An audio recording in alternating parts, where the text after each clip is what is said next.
안녕하십니까. 신의균의 국방TV 시큐리티 뉴스입니다. 자, 오늘은 우크라이나 소식이 아니고 북한 소식 알려드리도록 하겠습니다. 제가 요즘 우크라이나 전황 때문에 계속 거기에 집중하고 있느라고 북한 관련한 소식을 조금 등한히 하고 있는데 그래도 일주일에 한 번은 해드려야 되죠. 지난 주에 있었던 일 중에 큰 일이 바로 북한이 열병식 한 겁니다. 그런데 그 열병식은 관련한 뉴스들 여러분들 많이 보셨을 테고 또 거기에 우리가 이미 알고 있는 무기 체계들이 등장하고 새로운 무기가 등장한 것은 없기 때문에 제가 따로 언급은 하지 않겠습니다. 다만 그 열병식으로 인해서 완전히 북한 군인들 그리고 또 이 평양 시민들이 분노하고 있는 상황들 그런 것들이 빠져나온 정보들 그리고 또 중국발 청천벽력이 북한에게 떨어졌습니다. 좀 숨통 좀 트이는가 싶었더니 완전히 큰일 나버렸네요. 어떤 내용인지 보도록 하겠습니다. 신의균의 국방TV 구독, 알림, 좋아요 눌러주십시오. 최근 열병식에서 전략 무기를 대대적으로 선전하며 핵무기 사용 의지를 천명한 북한이 핵무기 운용 부대인 전략군 몸집 불리기에 나섰습니다. 병력을 대대적으로 확충하면서 올해 제대하는 하전사들의 제대 금지령이 떨어져 전략군이 동요하고 있다는 소식입니다. 북한이 김정은 무력 최고사령관 명의로 대륙간 탄도미사일과 잠수함 발사 탄도미사일 등 전략 무기를 운용하는 전략군 부대의 모든 하전사의 제대를 유예하는 사상 초유의 명령을 하달했다고 데일리 NK가 4월 28일 보도했습니다. 매체는 북한 내부 소식통을 인용해서 전략군의 인사 업무를 총괄하는 전략군 사령부 대열부에서 올해 봄과 가을 전략군 하전사 제대 명령서를 발급하지 않는다는 방침을 정하고 상부 비준을 받았다라며 한 해 동안 제대를 건너뛰는 것은 처음 있는 조치라고 전했습니다. 북한군은 국방성 대열 보충국에서 매년 4, 5월과 8, 9월에 신규 병력 자원을 징집하고 이에 맞추어 매년 2, 4월과 8, 10월에 정기 하전사 제대와 직장 배치 등을 진행하는데요. 이달 말까지 모두 제대할 예정이었던 하전사들은 갑자기 날아든 제대 불가 통보에 그야말로 날벼락을 맞은 분위기입니다. 북한 당국은 전략군을 대대적으로 확충하는 과정에서 지난해 가을 징병 자원의 40% 이상을 전략군에 배정하고 올봄 징병에서도 전체 징병 대상자를 1.5배로 늘리고 이 가운데 절반 이상을 전략군에 배정한 것으로 전해졌는데요. 이 같은 부대 확충은 북한이 올해 실전 배치하는 전략 무기의 양이 그동안 추정된 것보다 훨씬 더 많을 것이라는 점을 시사하는 것입니다. 북한 내부 소식통들은 이번 조치가 군 복무 기간을 단축하고 경제 현장에 우선 배치하는 김정은식 인민대중제일주의 기조에 정면으로 배치되는 조치라며 의아해하고 있는데요. 도대체 신규 배치되는 전략무기가 얼마나 많기에 이런 조치가 취해진 것인지 북한의 전략무기 전략 변화에 대한 한미정보당국의 면밀한 추적이 필요해 보입니다. 야, 정말 이 제대 갑자기 1년 밀리면 어떤 기분이 들까요? 제 막내가 얼마 전에 제대를 했는데 제대를 하는 과정에서 이 휴가 밀린 거 그동안 이제 코로나 때문에 이 휴가를 제대로 진행을 못했기 때문에 그걸 이제 얼만큼 제대하는 날짜에 적용을 해주느냐. 그래서 얼마나 빨리 제대하느냐. 여기에 초미의 관심사였고 요즘 그 병사들이 휴대폰을 가지고 있다 보니까 언제 갈지 그게 한 보름 전부터 하루냐 이틀이냐 여기에도 정말 스트레스를 받았다가 맞았다가 이런 모습을 보면서 뭘 그냥 그 정도 가지고 그러냐라는 생각이 들었는데 이 군대에 있는 본인은 그게 아닌 것 같더라고요. 정말 하루하루가 굉장히 중요해 보이는 듯 했는데 결국 이제 제대를 했고요. 그런데 갑자기 1년 있다가 전역해라. 그러면 이거 어떤 기분 들겠습니까? 지금 북한이 그런 상태가 되어버렸어요. 그것도 이제 보병부대가 아니고 전략군에서. 김정은이가 뭐라고 했습니까? 자, 지금 여기 군대에 있는 애들 빨리 제대시켜줘가지고 산업 현장으로 보내. 라고 이야기했죠. 그래서 그것 때문에 또 오히려 또 불만이 생겼었습니다. 왜냐하면 이 북한은 한 10년 이상 복무를 해야 그 복무를 한 그 경력을 가지고 공산당원, 노동당원이 될 수가 있죠.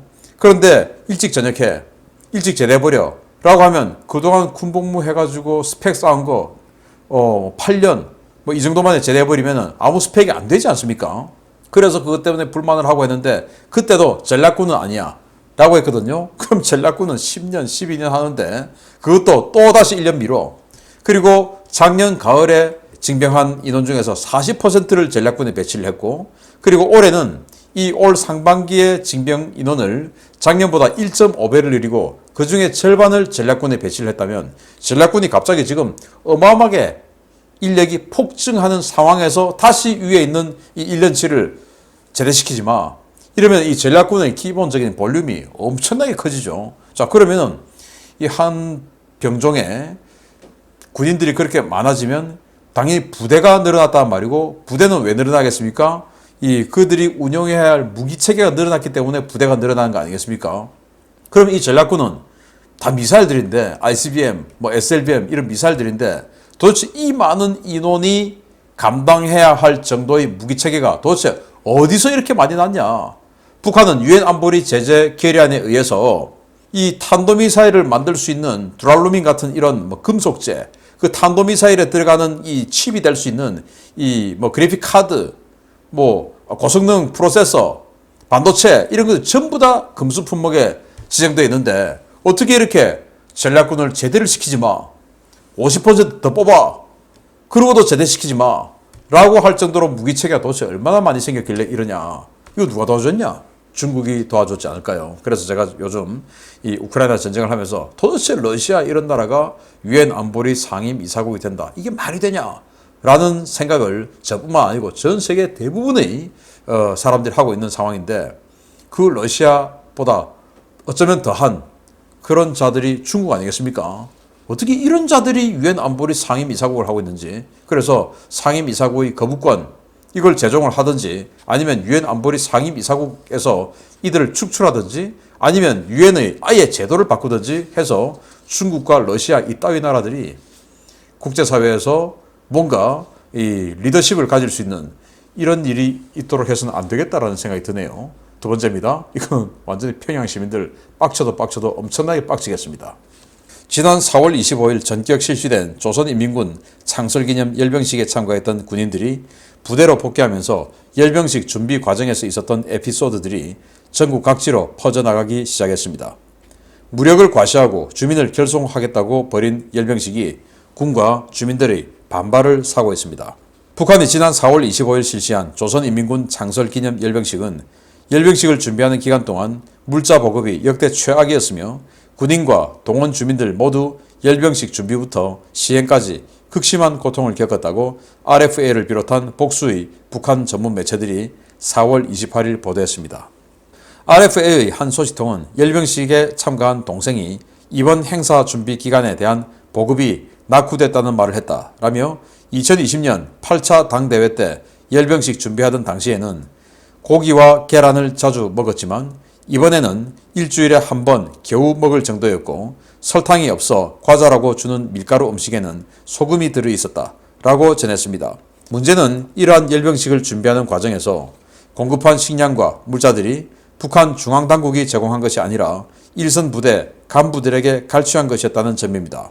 행사에 참가한 군관들은 이번 열병식은 추위 속에서 몇 달 동안 고강도 훈련을 하며 준비했기 때문에 쓰러지는 군인들이 많았다라며, 군관 가족들을 대상으로 사택에서 키우는 돼지, 오리, 닭을 바치게 하는가 하면 돈을 걷어 시장에서 고기를 사서 보내게 하기도 했다라고 입을 모아 성토했습니다.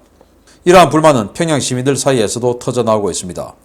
평양시의 한 고위간부 소식통은 25일 새벽부터 열병식 행사를 보장하기 위해 10만 명의 시민들이 끌려나와 17시간이나 광장에서 서서 대기했다라며, 야간에 열병식을 한 것은 최고 존엄과 수도 보위 사업 때문이라고 했는데, 끌려 나온 주민들은 낮에 위성에 포착될 수도 있으니 검은색 옷을 입고 서 있으라 라는 지시도 있었다라고 전했습니다. 문제는 이러한 군중 동원이 행사 당일에만 있었다는 것이 아니라는 점인데요. 당국은 2개월간 평양 시민들을 소집해 하루도 빠짐없이 연습을 시켰고, 생업이나 학업을 위해 이 연습에서 빠지고 싶다면 1인당 매월 $30씩 현금을 바치라고 압박했다고 평양 시민들은 분통을 터뜨렸습니다. 결국 이번 열병식은 당국의 돈이 아닌 일선 군인들과 시민들의 고혈을 짜내 치러진 열병식이었는데요. 무력을 과시하고 내부 결속을 도모하기 위해 기획되었다는 열병식 때문에 북한 수뇌부를 향한 군민의 분노만 더욱 커지고 있습니다. 참, 열병식도 뭐 이런 열병식이 다 있습니까? 자, 여기 의장대를 사열하는 김정은이 한번 보십시오. 원수복이라고 하는 복장을 입고 있는데요. 저는 이 복장을 입고 사열하는 김정은을 보면서 참 지 맘대로구나 라는 생각도 하면서, 오직 얼마나 외모에 자신이 없으면 이럴까라는 생각도 또 합니다. 무슨 이야기냐. 자, 여러분들 뭐 군대 다녀오신 분들 당연히 아시고 군대 안 다녀오셔도 기본적으로 예의상 무조건 알고 있는 이런 부분이죠. 자, 이런 공식 행사를 할 때 제복 입은 사람들 야외 행사를 할 때 어떻게 합니까? 당연히 제복을 입고 그 제복 중에서 정복을 입고 모자를 쓰죠.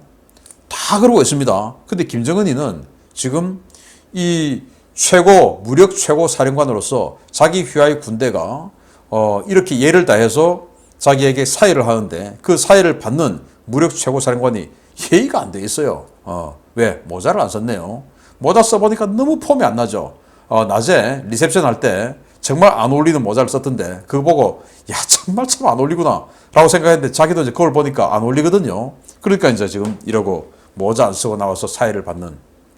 그러면은 정복을 안 입어야 되죠. 사복 입고 양복 입고 사의를 받아야 되죠. 그러니까 얘는 도대체 예의가 뭔지 이런 거 매너가 뭔지 규정이 뭔지 이런 걸 모르는 그런 상황이 아닌가라는 생각이 들면서 자 그런데 이렇게 몇 달 동안 군인들을 잡아다가 열병 훈련을 하는데 간식 추가 보급 이걸 안 주고 그걸 그 군인들을 보낸 군관들에게 현지 야 니들 병력들 몇 명 가 있으니까 니들이 지금 조달해줘 해서 장교들이 자기 집에 키우던 닭 돼지 잡아가지고 보내주고 이러고 있다고 하는데 그래서는 안 되지만 진짜 상식적으로 예를 들어서 이 장교들을 이렇게 수탈을 할 것 같으면 그 장교들에게 다시 그 밑을 수탈할 수 있는 권한을 줘야 됩니까? 안 줘야 됩니까?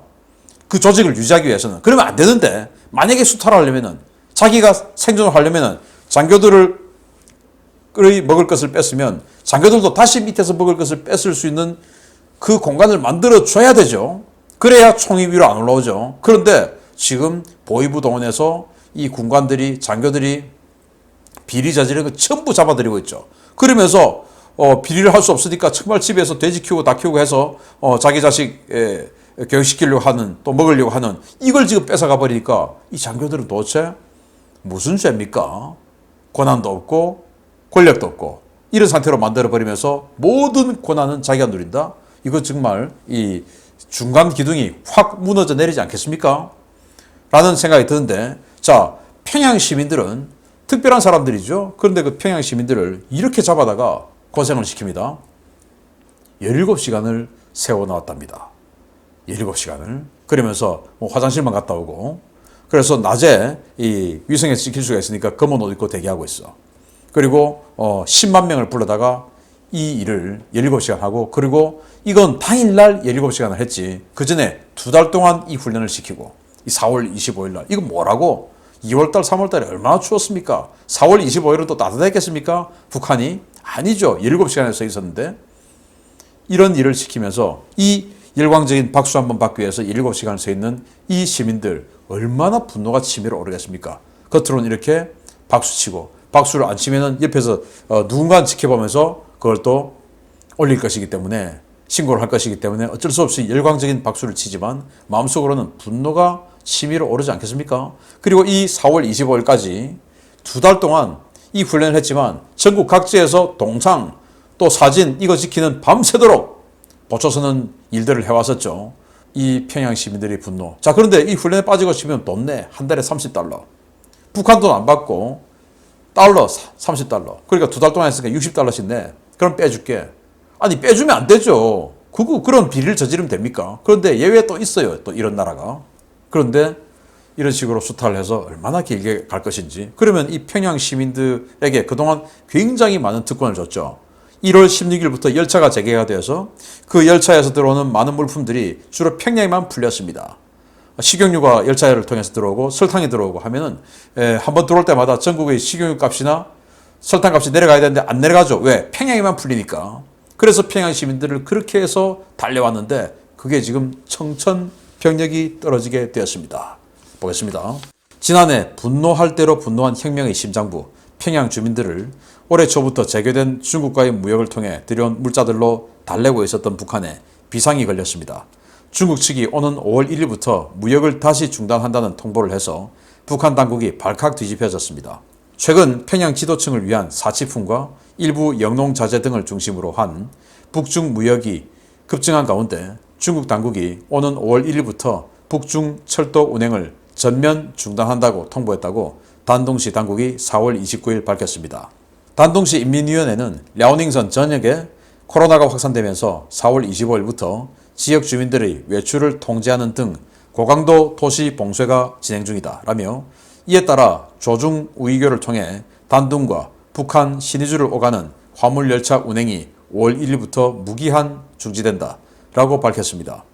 단둥시는 북한으로 들어가는 관문인 단둥에서 화물열차가 정상 운행되려면 중국 각지에서 열차와 트럭을 통해 들어온 물자들이 단둥역으로 하차되고 이들을 분류해 다시 북한행 열차에 상차하는 작업을 진행해야 하는데 이 작업에 투입되는 차량과 인력은 모두 단둥 시민이기 때문에 도시 봉쇄 상황에서는 작업이 불가능하다는 입장을 북한 측에 통보했습니다.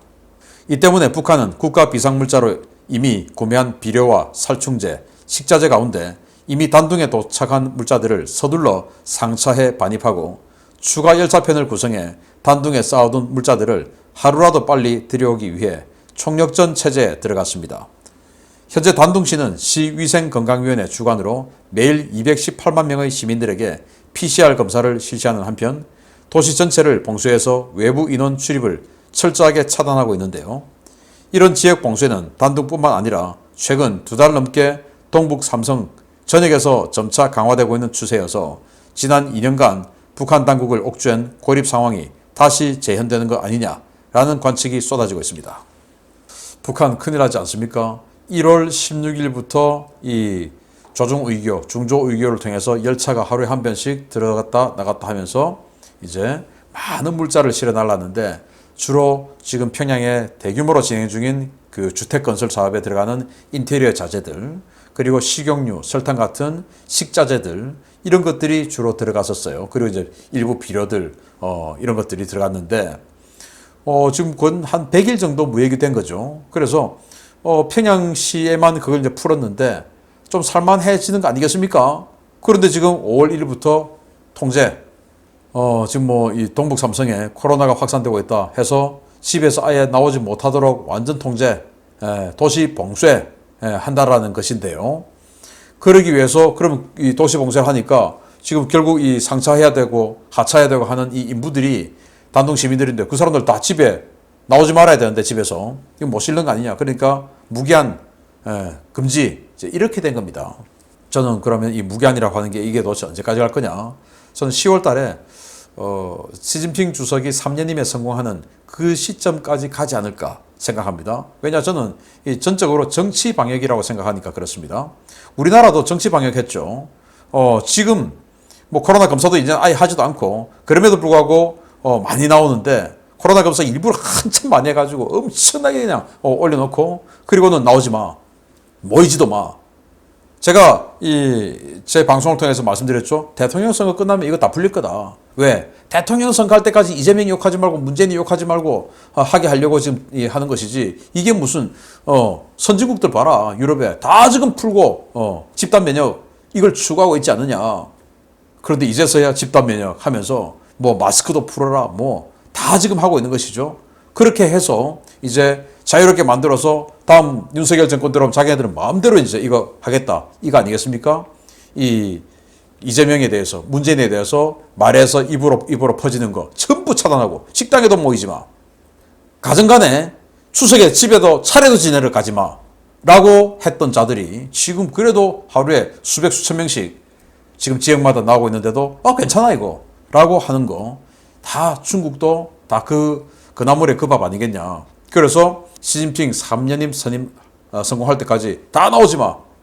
절대 나오지 마. 그런데 그거 딱 지나면 아마 풀어줄 겁니다. 그래서 제가 봤을 때 한 10월 달까지 이거 통제될 것 같은데 북한 2년 동안의 통제 이걸 이제 버텨오고 지금 이제 숨통이 좀 트이는가 했는데 한 100일 정도 심호흡을 좀 했더니 다시 또 막아버렸다.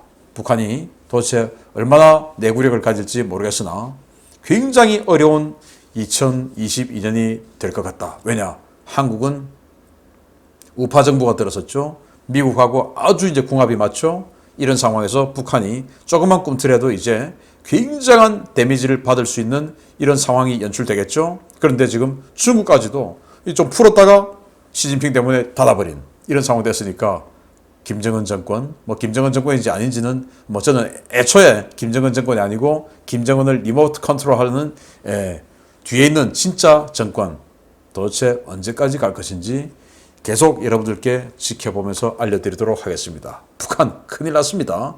마치겠습니다. 감사합니다.